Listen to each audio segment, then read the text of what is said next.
Renungan Harian Sabtu 6 Maret 2021. Tergerak hati untuk bertobat dan berbelas kasihan. Bacaan pertama diambil dari kitab Nabi Mika bab 7 ayat 14-15, ayat 18-20. Dan bacaan Injil dari Injil Lukas bab 15 ayat 1-3, ayat 11-32.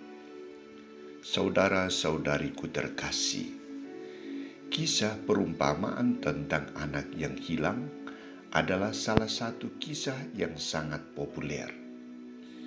Kisah ini selalu dihubungkan dengan dua tindakan manusia: kesadaran untuk menyadari kelemahan, kesalahan, dosa, dan niat untuk kembali bertobat, dan yang kedua, kesadaran untuk memberi pengampunan, tidak membalas dendam, dan berbelas kasihan.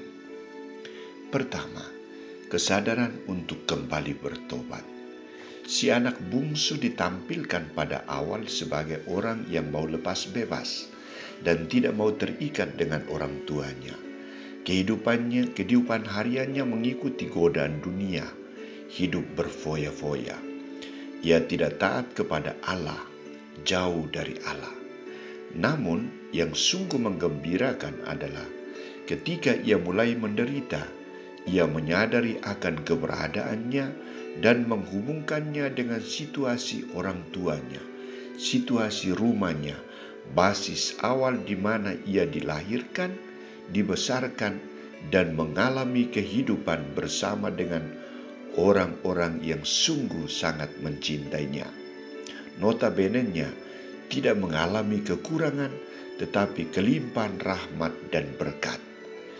Yang menarik dari anak bungsu ini adalah kesadarannya untuk meninggalkan cara hidupnya yang lama dan kembali kepada Allah.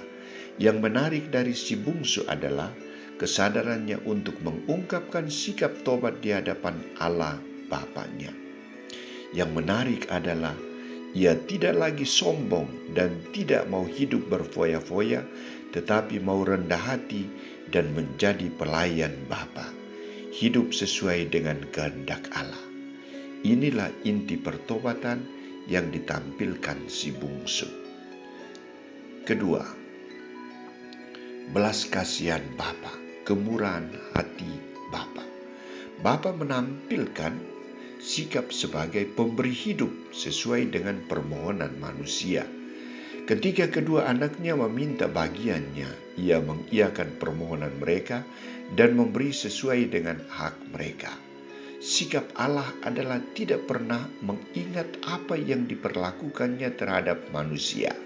Sikap Allah adalah menerima setiap orang yang datang kepadanya dan memberi bantuan sesuai dengan permohonan mereka. Kisah perumpamaan ini menampilkan Allah yang selalu membuka hatinya untuk menerima orang yang bertobat dan kembali kepadanya. Sikap Allah adalah ia memberikan rangkulan kasih kepada orang yang mau datang kepadanya. Sikap Allah adalah ia memperlakukan orang yang bertobat secara baik, tidak mengingat masa lalu hidup manusia. Ia memakaikan pakaian yang baru, memberikan cincin kasih, dan melakukan perjamuan syukur, perjamuan persaudaraan, perjamuan kasih. Belas kasihan Allah ini memberikan hidup baru kepada manusia yang bertobat. Saudara-saudariku terkasih, dalam masa prapaskah ini kita juga dituntut untuk memiliki sikap seperti anak bungsu dan Bapa. Bila kita menyadari bahwa kita tergolong orang berdosa, mari kita bangkit dari kedosaan, kehinaan kita dan datang kepada Yesus. Mari kita menanggalkan manusia lama kita dan mengenakan manusia baru, mengalami rangkulan belas kasihan Allah. Di samping itu juga kita dituntut untuk memiliki sikap belas kasihan Bapa dan tidak memiliki rasa dendam seperti anak sulung. Mari kita pergunakan masa Prapaskah ini untuk mempersiapkan pengakuan dosa kita, mempersiapkan diri untuk dibersihkan dan layak berpesta bersama Bapa pada masa Paskah. Jangan takut untuk mengakui dosa-dosamu, dan jangan takut untuk kembali kepada Bapa. Maukah kita menerima pengampunan dan belas kasihan Bapa yang setiap saat menunggu kita, mengundang kita, membuka hatinya untuk datang dan mengalami rangkulan kasih-Nya?